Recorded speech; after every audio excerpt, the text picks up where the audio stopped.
Hello and welcome to Victor's Hobbies. Today I'll be talking about a very important topic in the aquarium community, aquarium cycling. So as you know, you might have heard about this topic about many times, but people still do not understand as to how this process undertakes or what you need to do in order to completely cycle a tank and mature it before you can actually add inhabitants into the tank.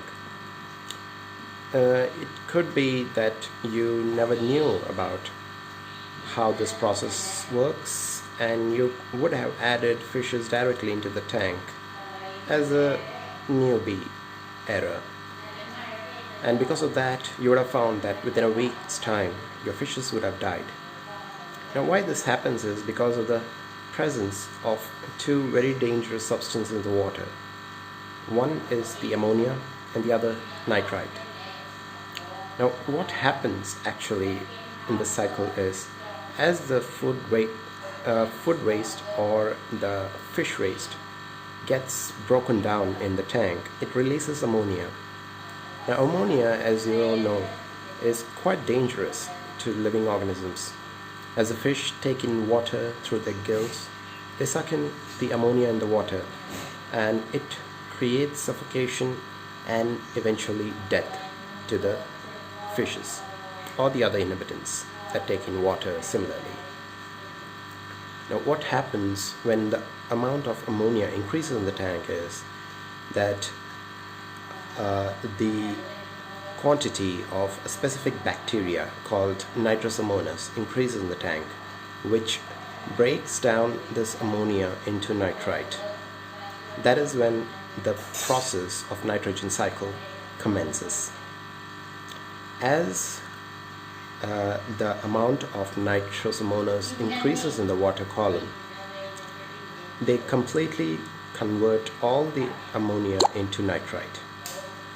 And with this, the quantity of nitrite in the tank increases while ammonia becomes completely broken down and the quantity goes down to zero.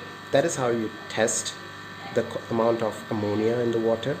You can use various commercial test kits like API master test kit in order to check the amount of ammonia.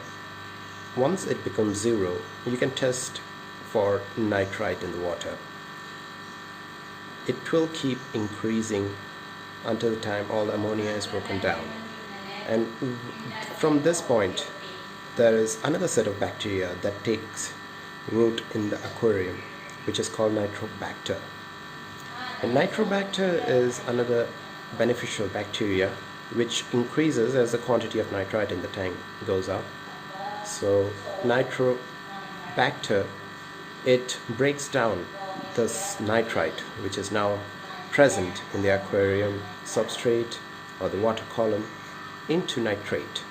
Nitrate is not as harmful as the other two substances, the ammonia and the nitrite, and as all the amount of nitrite in the water gets converted into nitrate, we usually perform a water change.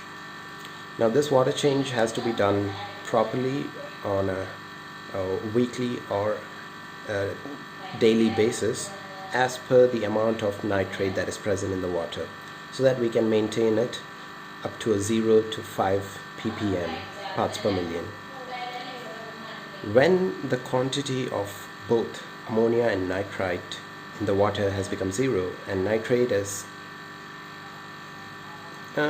alright, that is up to 0 to 5 ppm, but do you see that this quantity is alright for a freshwater aquarium, but when it comes to a marine setup, it is completely different, because you do not or shouldn't have even a small amount of nitrate in the tank, because it is very harmful, especially to the fishes as well as any corals that you have in the tank, which are quite sensitive to nitrate and other substances. So that is how the entire nitrogen cycle takes place. And once your tank has completed this cycle, that is when you actually add fishes into the tank.